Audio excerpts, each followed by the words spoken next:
नमस्कार, मैं हूं शमशेर सिंह और आप देख रहे हैं हमारा खास कार्यक्रम कलाकार। कलाकार एक ऐसा कार्यक्रम है जिसमें हम आपकी मुलाकात करवाते हैं किसी ऐसे कलाकार से जिन्होंने कला के क्षेत्र में वो मुकाम हासिल किया है जिसके चलते वो आज एक जाना पहचाना नाम बन चुके हैं। इसी कड़ी में आज हमारे साथ स्टूडियो में मौजूद हैं प्रहलाद फागणा यानी पीपी, गांव जिनका ढाणीपाल है और वो हिसार जिले से संबंध रखते हैं। प्रहलाद फागणा जी, बहुत बहुत स्वागत है आपका हमारे खास कार्यक्रम में। राम राम जी और सभी दर्शकों को राम राम। प्रहलाद जी, कार्यक्रम की शुरुआत मैं चाहूंगा कि आपके एक ऐसे गाने से शुरू करें हम जी। जो गाना एक दौर में बच्चे बच्चे की जुबान पर था, और उस गाने के बोल भी अगर मैं चाहूं थोड़ा चर्चा उसका मैं कर देता हूं कि मैडम बैठ बोलेरो में, जिसको आपने लिखा और सुभाष फौजी जी ने जिसको आवाज दी, उस गाने के पीछे की कहानी क्या है, उसके बाद चर्चा विस्तार से हम करेंगे। तो बहुत बहुत मेहरबानी आपकी। शुक्रिया। है आज आज तू मार ले छुट्टी आनंद कर दूं का यार मैडम बैठ बोलेरो में, बैठ बोलेरो में स्पेशल तेरी खातर लिया यार मैडम बैठ बोलेरो में स्पेशल तेरी खातर लिया। ये जो गाना 2007 का अगर जिक्र करूं, 2007-8 का जो दौर था, हाँ जी। उस वक्त एक तरह से हरियाणवी पॉप में इसने एक अपने धूम मचाई थी। हाँ जी। छोटे छोटे बच्चों को मैंने देखा गाते हुए, उसके ऊपर नाचते हुए। ये प्रेरणा आपको लिखने की इस गाने को कहाँ से मिली, कैसे मिली, और इसके साथ साथ और कौन कौन से गाने आपने लिखे? ये एल्बम जो है आपकी बड़ी उस टाइम धूम मचाई थी इसने। जी बहुत आशीर्वाद मिला जी। बच्चे बच्चे का, बूढ़े का, नौजवान साथियों का, सभी का बहुत प्यार मिला है इस गाने को, और मेरे को बहुत आशीर्वाद मिला है। ये एक छोटे से गांव से एक दिहाड़ीदार मजदूर बालक और पलकों में बिठा लिया है जिसको, तो मैं इसको आशीर्वाद समझूंगा, माता रानी की कृपा समझूंगा कि सद्बुद्धि आई। कहाँ से आई मेरे को नहीं पता, थोड़ा हाँ गुरुजियों का आशीर्वाद बहुत मिला। उनसे पहले एक लगन लगी थी मेरे को भी कलाकार बनना है। कलाकार जैसे टीवी पे देखता था मैं, डीजे पे सुनता था, तो मन में था ही कि कुछ बनना है। हाँ कुछ बनना है, ऐसा मेरा भी गाना किसी दिन बजेगा। तो आशीर्वाद हुआ, कृपा बनी, बस हो गया। तो जैसे आपने गुरु का जिक्र किया, हाँ जी। जिन्होंने आपको उंगली पकड़ के तरह से इस फील्ड में उन्होंने उतारा, लिखना सिखाया, गाना सिखाया, वो गुरु कौन है जिनके नक्शे कदम पर इस वक्त आप चल रहे हैं? हाँ जी, डॉक्टर श्री लोकेश शर्मा जी। एक ही गांव से हम ढाणीपाल से ही जी। हाँ, तो उनकी संगत में, उनकी सोबत में बहुत कुछ सीखने को मिला मेरे को, और आज भी बहुत कुछ सिखा रहे हैं, बता रहे हैं। जैसे भी फोन पे बात होती है, उनका भी टाइम जो है बिजी रहते हैं। हेड मास्टर हैं, हरियाणा गवर्नमेंट से सम्मानित भी हैं वो, तो बेस्ट टीचर। और यहाँ इस लाइन में टाइम की कीमत, जो किल्लत हमारे पास भी है, तो बस आज भी मैं उनसे सीखता रहता हूँ, पूछता रहता हूँ, छोटी छोटी बातें, मतलब बहुत बड़े मसले भी मतलब फ़ोन पे हल कर लेते हैं। शुरुआत की जहाँ तक बात आती है, मैं कई लोगों से मिला भी हूँ, उनसे कई बार मैंने पूछा भी है, खासकर हरियाणा की बात करूँ। हाँ जी, हाँ जी। स्कूल से शुरुआत होती है, किसी तीसरी क्लास से शुरुआत होती है, कोई छठी क्लास में जाके शुरू करता है, कोई 9वीं 10वीं में, कोई गाना शुरू करता है, कोई लिखना शुरू करता है। तो आपका रुझान अगर मैं जानना चाहूँ तो क्या स्कूल ही वो दौर रहा जब आपने लिखना शुरू किया, गाना शुरू किया? मैं तो ये मानूंगा कि एक पिताजी को छोटी सी खुशी देने के लिए वो सॉन्ग सुनने के बड़े शौकीन थे जी। तो मैं भी गुनगुना लेता था जैसे भी, और खास के उनके सामने जाके गुनगुनाने की कोशिश करता था मैं। भाई यहाँ से शाबाशी मिल जाए ना, बहुत बड़ा होगा मेरे लिए, एक अवार्ड होगा ये। तो नहीं होता ऐसा।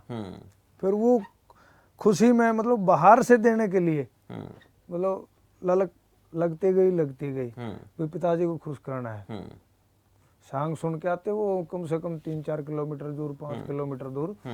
तो बस उसी ललक में सीख गया, कैसे सीख गया मैं, सीखना शुरू कर ललक दिया लग गई। हाँ, ऑटोमेटिक तो लिखने की। शुरुआत आपने किससे की? भजन से की, गानों से की, लिखने से की, कैसे शुरू किया था? उस टाइम तो याद नहीं इतना, हम्म मतलब गाने भी थे, भजन भी थे, बहुत सी चीजें थी वो छोटी छोटी डायरियों में, वो मतलब स्कूल वाली किताबों में बहुत सी चीज थी उसमें, मतलब लिख दी गई, पता नहीं जो सामने आ गई वो रिकॉर्ड होगी, बाकी का आता पता नहीं है हाँ, वो कहाँ है आज। हाँ। परिवार की अगर चर्चा करें, परिवार में कौन कौन लोग हैं और जिन लोगों ने आपको मोटिवेट भी किया, लिखने के लिए किया, सहयोग किया? क्योंकि अक्सर पहली बाधा, पहली सीढ़ी परिवार को ही माना जाता है। वो मोटिवेट भी करता है, आगे बढ़ने की कोशिश करने के लिए प्रेरणा का भी काम करता है। कई कई बार रुकावटें भी पैदा हो जाती हैं। वो किस तरह का दौर आपने देखा उस वक्त में? देखिए 1-2 एकड़, जैसे 1-2 किला बोल देते हम, हम्म वो जमींदारा है, वो जमींदारा भी नहीं बोल सकते उसको, मतलब दिहाड़ी मजदूरी दिहाड़ी है। मजदूरी है, हाँ, मुश्किल से और पेट भरता है। अनपढ़ता का शिकार रहा है परिवार। तो मैं नहीं समझता, उनको इस बारे में ज्ञान ही नहीं था कि हमारे अंदर से भी कोई उठ के मतलब कर सकता है, कर सकता है, लिख सकता है कुछ हाँ, ऐसा। ऐसी सोच ही नहीं थी कि हम भी कर लें, क्योंकि उससे अपना मतलब काम धंधे से ही फुर्सत नहीं मिलती थी। कोई ठेके पे ली जमीन, किसी का हिस्सा कर लिया, तो बस इस उनको नहीं फुर्सत थी। लेकिन आपकी अगर बात करूं, जब आप आज इस मुकाम पर हैं, हाँ जी, तो अब क्या है उनका रिएक्शन? अब क्या सोचते हैं, क्या अब कहते हैं अच्छा वो? सोचते हैं, बहुत ही बढ़िया, मतलब इतना टाइम तो मिल जाता है कि माँ पिताजी तो भगवान को प्यारे भगवान को हुए, प्यारे हो गए। माँ मैं जा रहा हूँ, हाँ ठीक है। तो माँ जाते वक्त क्या कहती है? कई बार देखा है, घर से निकलते हैं तो माँ का एक रिएक्शन होता है नहीं जब वही बच्चा घर है, से, मैं माँ शुरू अब से अपना ही ध्यान रखना, खाने पीने का, इन चीज़ों शुरू का। से ही घर से लापता रहा हूँ मैं। हम्म घर वालों ने मेरे को अच्छा। काम धंधा मतलब कुछ भी नहीं कहा है आज तक भी। पहले था थोड़ा खेलने में इंटरेस्ट था, शाम को सुबह को खेल के आया, थोड़ा सा कुश्ती वगैरह, मतलब थोड़ा रनिंग सी, मतलब भर्ती देखने के लिए तो हो ही जाता है ये तो घर वालों का। और क्या है, अपने मतलब लोकल 10वीं कर लिया, और था भी पहले यही 10वीं कर ली, हाँ ठीक है भाई फौज में लगा दे इसने, हाँ, है ना। ये एक होता है हाँ, अपने, तो खासकर यही हरियाणा में था। तो। फिर वो कहा भी नहीं, पिताजी ने भी नहीं कहा कभी, माताजी ने भी नहीं कहा काम धंधे के लिए, मतलब किसी ने छेड़ा ही नहीं मेरे को। एकदम से स्वतंत्र कर दिया था कि भाई हाँ, ये अपनी मर्जी से जो कुछ करेगा अच्छा करेगा। हाँ, तो बस उसी में वो ललक भी लग गई लिखने गाने वाली।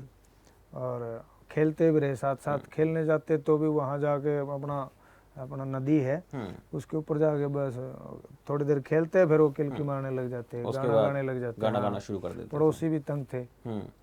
किस किस तरीके से गाते थे? घड़वा बेंजू का इस्तेमाल करते थे हाँ, क्या गढ़वा कुछ? बेंजू थे, जो दोस्त थे ना, गढ़वा बेंजू कोई का ही था बजाता, ज्यादा, तो कोई हाँ कोई किसी का उठा लिया या अपना फिर रागनिया गाना बजाने उनके लगा। हाँ, ऊपर। रागड़िया गाना, तो ये चलता। अगर अब की बात हम करें, हम्म, इस वक्त प्रहलाद फागड़ा जो हैं वो 1100 से ऊपर जो है गीतों की रचना कर चुके हैं। हाँ, सैकड़ों के रचना आसपास आपकी एल्बम इस वक्त आ चुकी हैं। तो अब का जो दौर है और जब आपने शुरुआत की, हाँ जी। उसमें कितना परिवर्तन आप देखते हैं? नहीं, परिवर्तन दौर में कोई परिवर्तन नहीं है, इंसान के सोच में परिवर्तन हो गया, चीजें वही हैं, सोच बदल गई, नजरिया बदल गया अपना। नजरिया बदल गया। वो लिखा था मैंने, इस पे अभी रिकॉर्ड भी कर रहे हैं उसको, कि झूठ कहूं तो सब सुन ले, कोई साथ सुनने तैयार नहीं। झूठ कहूं तो सब सुन ले, कोई साथ सुनने तैयार नहीं। और बदलूं तो बदलूं किस किस ने, बदलन के आसार नहीं। बदलन के आसार नहीं। बहुत अच्छी बात आपने, ये सोच जो है ना, ज़माने सोच को ही बदल देखते गई हुए। है इंसान की। तो ज़माने को देखते हुए आपने ये सब लिखा है। ये सब हाँ, ये विचार जो हैं एक कवि के, एक लेखक के, जो उमड़ते घुमड़ते रहते हैं मन में, कैसे ये सब हो पाता है? आसान देखिए, नहीं है लिखना, आसान नहीं है, बहुत आसान नहीं है लिखना। हाँ ये बात, लिखना आसान नहीं है, फिर लिखना बहुत आसान है। इसको कैसे आप समझाएंगे? लिखना आसान भी नहीं है और बहुत आसान भी है, कैसे मानते हैं आप? ये अपने आप में उलझे रहना पड़ता है भाई, क्योंकि जब तक हम सोचेंगे नहीं हम्म, तो मैं ये नहीं मानता कि हम लिख पाएंगे। लिख पाएंगे।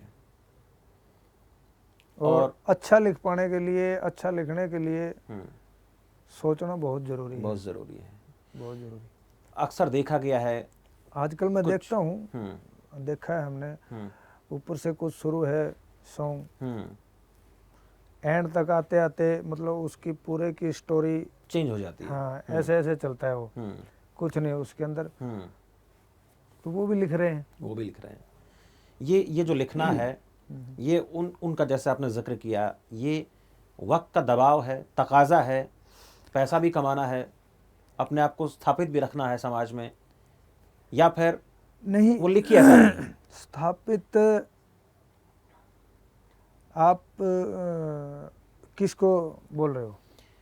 अपने आप को स्टेबल रख पाना समाज में, अपना नहीं, पेट पालना, या नहीं, कलाकारी और स्थापित रखना दोनों में फर्क है। दोनों में फर्क है। कलाकारी करना है, कलाकारी ही करोगे हम्म, तो कलाकारी कई तरह की होती है, हम्म, कई तरह से हो जाती है। अभी मैं शायद अच्छा लिख लेता हूँ, अच्छा बोल नहीं सकता, हम्म, अब तो आप बहुत अच्छा बोल रहे हैं। अच्छा बोल सकता हूँ, मैं अच्छा गा नहीं सकता, हम्म, तो मैं कोशिश कहाँ करूँगा, मैं अच्छा लिख रहा हूँ तो उसको और सुधारने की उसको और सुधारने की कोशिश करूं, मतलब पहली जो प्राथमिकता मेरी लेखन की है हाँ, उसको बेटर करूं। तो पेट कहीं ना कहीं इजाजत नहीं देता, नहीं घर देता। चूल्हा भी चलाना है, बच्चे भी पालने हैं, तो वो इजाजत नहीं देता। उसके लिए मेरे को वो भूलना पड़ेगा, मेरे को मतलब स्थापित करना पड़ेगा अपने आप को कि ये कलाकार है। अगर मैं पीछे बैठा रह गया तो कोई नहीं जानेगा, कोई नहीं जानेगा। और ये हकीकत भी है, वास्तविकता मैं है। हाँ मेरे साथ ही देख चुका हूँ मैं ये, कोई नहीं जानता। आज ऐसा होता है, कभी मेरे साथ भी होता है, इसलिए मैंने नाम शॉर्ट रखा था, पीपी फागना, पीपी। हाँ, सर्चिंग में ये सर्च नहीं होता, प्रहलाद फागना सर्च नहीं, स्पेलिंग का इधर उधर मिस्टेक हो जाता है। बिल्कुल बिल्कुल। हाँ, या तो बंदा अपने आप को इतना स्टेबल करे कि शक्ल देखते ही ये हो जाए कि पहली बार में पी क्लिक करे वो प्रहलाद आ जाए। हाँ, या फिर लिखने पर रह गया तो वहां से गया, मैं वहां से चला गया कि माना कुछ लोग बुरे हैं, माना कुछ लोग बुरे हैं, पर धर्म बुरा नहीं कह सकते। ये जो सियासत चली आ रही है ना, चली आ रही है, ये इसी के ऊपर था। माना कुछ लोग बुरे हैं पर धर्म बुरा नहीं कह सकते, जहां षड्यंत्र मिली सियासत हो वहां सुख से कभी नहीं रह सकते।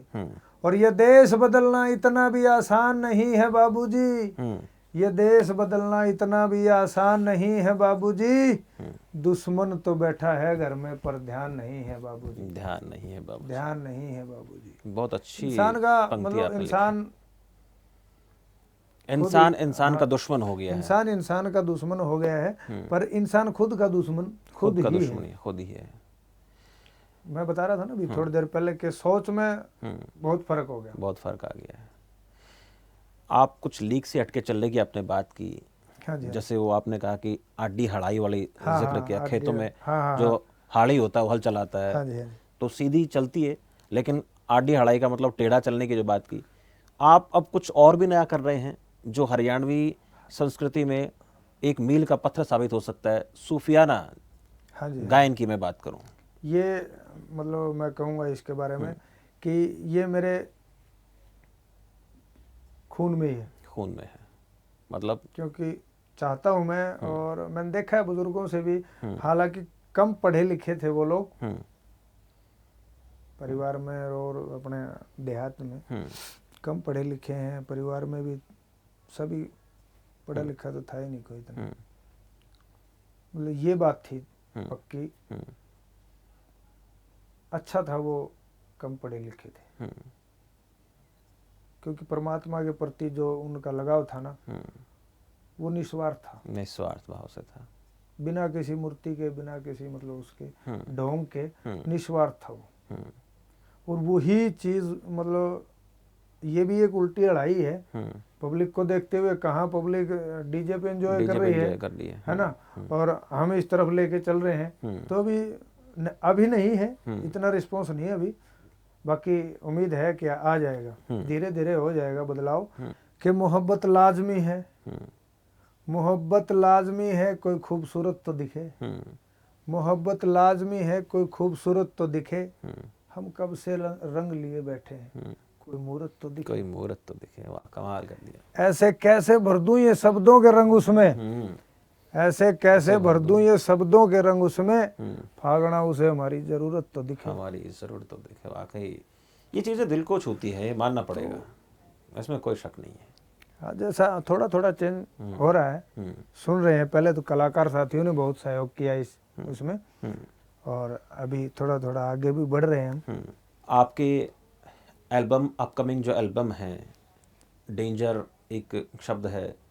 हाँ जी, हाँ जी, वाकई में शब्द बड़ा खतरनाक है। डेंजर जोन, डेंजर जोन जो एक आपका एल्बम है। हाँ, वो खूबसूरती की तारीफ है उसमें भी। मैं ये डीजे का मैं नहीं बोल सकता इनको, खूबसूरती की तारीफ है। कि तू ग्रुप में सब तै न्यारी से, सच कहूँ जान तै प्यारी से, दिल आऊं आऊं आऊं आऊं करदा, जल्दबाजी थी अंदर में, दिल आऊं आऊं आऊं आऊं करदा, डेंजर जोन में फंस गया। मेरे को नहीं पता था इतना बखेड़ा होगा आगे जाके जी। दिल आऊं आऊं आऊं आऊं करता, डेंजर जोन में फंस गया, ठोडी पतिला की ते सर के त्रिकोण में फंस गया। वो जो पहले खिंडवाते थे ना अपने तिल, छोटे छोटे ये हाँ तीन होते थे। वो त्रिकोण सा टाइप, हाँ, वो उसमें फंस गया फिर। तो क्या कभी प्रहलाद फागड़ा भी इस त्रिकोण में फंसा? नहीं, इस त्रिकोण में फंसने की जरूरत ही नहीं पड़ी। जरूरत नहीं पड़ी। हाँ, क्यों? क्योंकि जो भाव है, जो फीलिंग है, वो मैं मतलब माता रानी की दया से, आप लोगों के आशीर्वाद से, मतलब इसके जरिए सारी फीलिंग मतलब उसी में समेट देता हूँ। उसी में आप समेट देते हैं। हाँ प्रहलाद जी, हाँ जी, जैसे आपने कहा कि कभी इन तीन तिलों में प्रहलाद नहीं फंसा, लेकिन कवि हृदय जब कोई होता है जो लिखता है, उसके मन में विचार तो आते हैं, कहीं ना कहीं प्रेरणा तो होती है। वो प्रेरणा आपको कहाँ से मिली, कैसे मिली, जब आप इतने बेहतरीन गीत लिख लेते हो, इतने बेहतरीन रचनाएं जो है रच देते हो? यही बता रहा हूँ ना, एक ललक पैदा हुई वो पिताजी के मान सम्मान के लिए, है ना जी भाई, वो शाबाशी के लिए, कि पिताजी के मुँह से ये निकले, वाह यार बढ़िया गा लेता है ना, तू तो गाया कर, है ना जी। तो वो बढ़ती गई। लिखना जो शुरू हुआ वो आपकी बात सही है, यहाँ सही हो आप। लिखना जो शुरू हुआ वो कहीं ना कहीं तो होता है, मतलब वो बोल देते हैं ना, दिल दा मामला है, दिल दा मामला। हाँ, वो कहीं ना कहीं था, और मतलब अच्छा भी था वो, अच्छा था वो। एक प्रेरणा जो मिली थी मेरे को, जो मैं देख रहा था, और फिर वो लिख रहे थे, हाँ लिख रहे थे, वो कागज पे उतारा गया था, मतलब कमाल था ये। कोई एक भाई अपना बॉम्बे से थे, बॉम्बे काम करके आए थे, हरियाणा से थे, बोले क्या यार हरियाणा में ऐसे फूटता है, ये है वो है फलाना है। मैं कहा भाई ठीक है, जैसा है हम कर तो रहे हैं ना, कोशिश तो चल रही है हमारी, कोशिश चल रही है ना, और काफी टाइम से चल रही है। नहीं हम ऐसे करते हैं, ये करते हैं। वो एक पंजाब से भाई ने बोल दिया था, क्या हरियाणा में क्या यार वैसे गंदा बोलना, और ये है वो है। तो मेरे को लग गई बात, मैं कहा भाई एक बात सुनो, मैं आपके सामने ही गंदा बोलूंगा, लिख के गंदा बोलूंगा मैं, आप बता देना उसको गंदा है, मैं कहूँगा ये गंदा है, आप कहोगे नहीं है। तो वो ऐसी फीलिंग दी उसको, थोड़ा सा मतलब श्रृंगार जो है ना, वो श्रृंगार की भी एक दो श्रेणियां होती है, फूड़ श्रृंगार की बात करें और एक अच्छे श्रृंगार की बात करें, दोनों तरह का लेखन होता है। नहीं, फूहड़ को अच्छा श्रृंगार दिया, अच्छा देना है, हाँ वो किया। फिर मैंने उसमें कबूतरा ना जोड़ा, मैं सबके सामने बोलता हूँ मैं, वो यार क्या बात है, मतलब। और जबकि असलियत में वो फूड़ है, नहीं, असलियत में तो मतलब खुला है वो, खुला हुआ है बिल्कुल। और उसको लगा अच्छा और जो सामने आ रहा है हम्म, वो कुछ और है। वो कुछ और है। बाद में मैंने सुना है उनको, हम्म, ये देखो भाई वो बहुत बढ़िया है यार, फिर क्या परख रखते हो आप, जबकि समझ ही क्या नहीं है। जांचते हो आप। तो कई बार ऐसा भी होता है। तो हरियाणवी के अलावा आपने और भाषाओं में भी लिखने की कोशिश, लिखा है हिंदी में, पंजाबी में? हरियाणवी, हाँ हिंदी में भी कर रहा हूँ कोशिश, थोड़ा इतना तो ज़्यादा तो नॉलेज तो नहीं है, कोशिश पंजाबी में भी कर रहा हूँ। तो पंजाबी में कुछ लिखा है आपने, कोई गीत? हाँ हाँ, पंजाबी गजल? में भी कर रहे हैं, सूफी टाइप ही है। ओए तेल लगे ना पैसा वे तेनू चारों धाम विखा दूं, उस खान साहब नू अल्लाह ते हिंदू नू राम विखा दूं। कहाँ लड़ाई करते फिरते हैं ना, ये वहाँ मस्जिद बनानी है, वहाँ मंदिर बनाना है, ये मेरा पाकिस्तान है, मेरा हिंदुस्तान है। कहाँ इंसानियत सबके दिल में है। और मैं तो ये मानता हूँ अगर वो जिंदा है, इंसानियत जिंदा है, तो हमें किसी धर्म की, किसी मजहब की, किसी जाति की जरूरत नहीं है। भगवान ने सिर्फ एक बनाई है, और वो मिलेगा कहाँ? बड़े बुजुर्गों के कहावत है, कण कण में मौजूद है, वो ढूंढने वाला चाहिए। हाँ, कि तेल लगे ना पैसा वे तेनू चारों धाम विखा दूं, उस खान साहब नू अल्लाह ते हिंदू नू राम विखा दूं। ओ मां दे कदमां विच मिलदा है, मां दे चरणां विच मिलदा कि लब संसार करेगा। इस पार नहीं हुंदा कख तेथों की परले पार करेगा। इस पार नहीं हुंदा कख तेथों की परले पार करेगा। भी हम बोलते हैं ना जाके, मैंने पार तार दे भगवान, मेरे को पार लगा दे, भवसागर से पार मुझे लगा दो प्रभु। कौन लगाएगा? जिनकी सेवा करके हमें तरना है, वो आजकल वही बात फिर आ गई ना कि सोच में फर्क है। सोच में फर्क है। हम जो बेचारी थोड़े से माँ बाप जो हैं, थोड़े से मैले कपड़े हैं, या फिर अपनी ही संस्कृति में रहना चाहते हो अपने घर में, हमारे पास शायद ज्यादा फैसिलिटी आ गई, हम शहर में रह के उनको गंदा समझ रहे हैं। हम बॉम्बे जाके हरियाणा को बेवकूफ समझ रहे हैं। हम एक चक्कर कनाडा लगाया है, हिंदुस्तान को तो हिंदुस्तानी पूरा ही खराब है। तो ये सोच में फर्क है। सोच में फर्क आ गया। बॉलीवुड की अब ये बात जैसे अभी चली है, बॉलीवुड का जिक्र करें। हाँ जी। तो हरियाणा इस वक्त बॉलीवुड में भी अच्छा काम कर रहा है। हरियाणा के कई कलाकार हैं जिन्होंने बॉलीवुड में काम शुरू भी किया है, और बॉलीवुड ज़्यादा हरियाणा की तरफ आकर्षित है। खेलों को ले लो, संगीत को ले लो, कहीं ना कहीं जो हरियाणवी बोली है वो अब पकड़ बना रही है। नहीं, पकड़ तो बना रही है। आपने कितनी हरियाणवी, कितनी मतलब ठेठ हरियाणवी सुनी है? कौन सी फिल्म में सुनी है? बहुत कम, मतलब वो भी एक नकल करते हैं, प्योर नहीं बोलते हैं। हाँ, तो बोलना चाहिए ना, बोलना चाहिए। अगर हरियाणवी बोलना कलाकार भी तो हरियाणा में कलाकार नहीं है, हरियाणा से कलाकार लो। और दूसरी बात, वो उन्होंने मैटर क्या उठाया है? जो हमारे पास मजबूत था वही उठाया है, वही उठाया। खेल का जो उठाया ना, जो हमारे पास मजबूत था वही उठाया है। शुरू से इसमें ताकतवर रहे हैं हरियाणा के लोग। अगर बोली की बात करें तो वो तो प्रॉपर आ ही नहीं रही, मेरे को नहीं लग रहा आ रही है।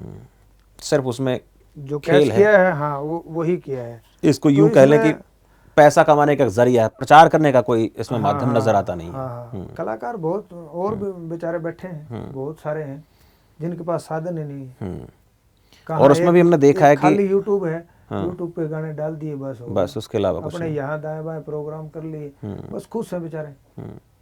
वही दाल रोटी वाली बात आ जाती, चलानी पड़ती है, खुश है। देखा गया कि बॉलीवुड में यही है कि हरियाणवी कला को इस्तेमाल करके पैसा बटोरने का एक जरिया बना लिया है। मेरे को तो यही लगता है, क्योंकि कलाकार मैं देख रहा हूँ, मेरे सामने भी हैं बहुत से। मैं पर्दे का कलाकार नहीं हूँ,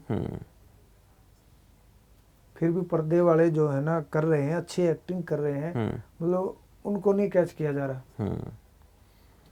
हरियाणा के जो कलाकार हैं उनको वो स्थान नहीं मिल रहा। हाँ हाँ, हमारी कमजोरी है ना ये।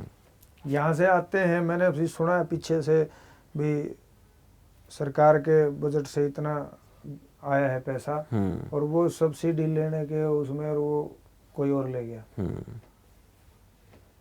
तो यहाँ इसको तो कुछ मिल नहीं रहा है। कलाकारों को मिल नहीं रहा। क्या करना बड़ा चाहिए दुर्भाग्य इन है। चीज़ों को, इस दुर्भाग्य को कैसे कम किया जाए, कैसे ख़त्म किया जाए? आप एक कलाकार हैं, आपको पता है कि दर्द, इसकी मर्ज जो है वो ये है, इसको अगर टटोला जाए तो ये सब दूर हो सकता है। जो सूखा है कलाकारों की ज़िंदगी में वो ख़त्म हो जाए। कई बार जो है ना कोशिश की है हमने भी इकट्ठा होने की, तो उसमें भी कहीं ना कहीं से राजनीति इन्वॉल्व हो ही जाती है।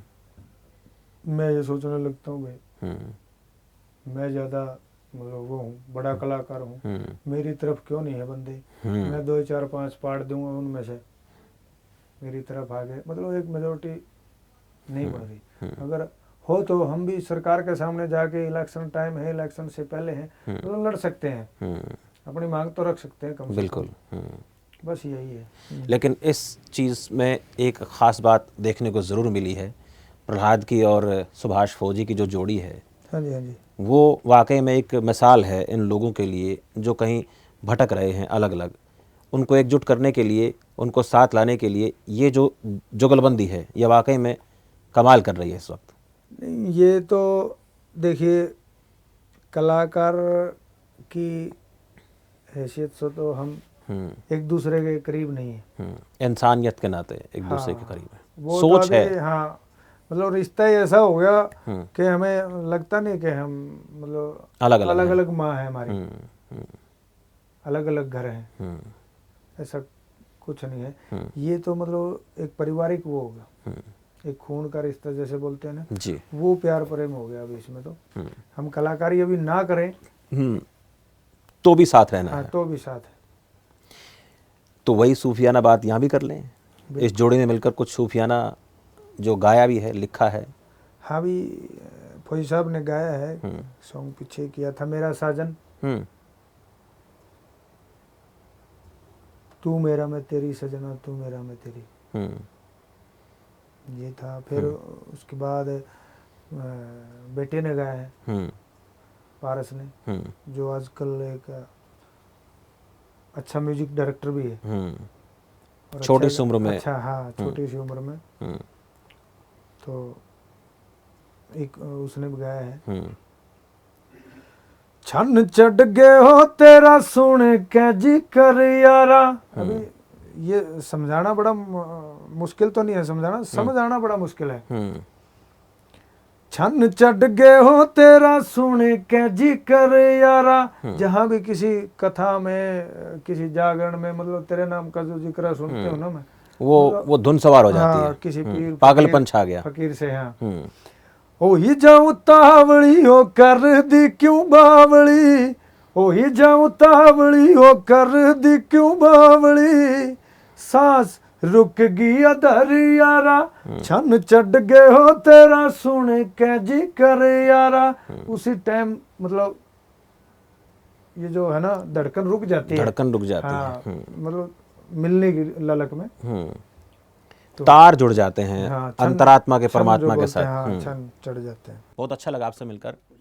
तो ये थे हमारे साथ प्रहलाद फागड़ा, जिन्होंने हरियाणा को एक ऐसा लेखन प्रदान किया है, हरियाणवी संगीत को एक ऐसा लेखन देकर के उसकी ऐसी पहचान कायम की है जो आने वाले वक्त में दूसरी जो पीढ़ी के लोग होंगे, दूसरी पीढ़ी के जो लेखक होंगे, उनके लिए प्रेरणा बनेगी। और साथ ही इनका ये भी कहना है कि वो भी अपने पूर्वजों को देखकर सीखे हैं, और हम भी ये उम्मीद करते हैं कि उनका लेखन इसी तरह और ज़्यादा बेहतर हो और तराशा जाए, और तराश कर वो इस तरीके से पेश करें कि वो एक मिसाल बन जाए। तो फिलहाल इस खास कार्यक्रम इतना ही, मुझे दीजिए इजाज़त, नमस्कार।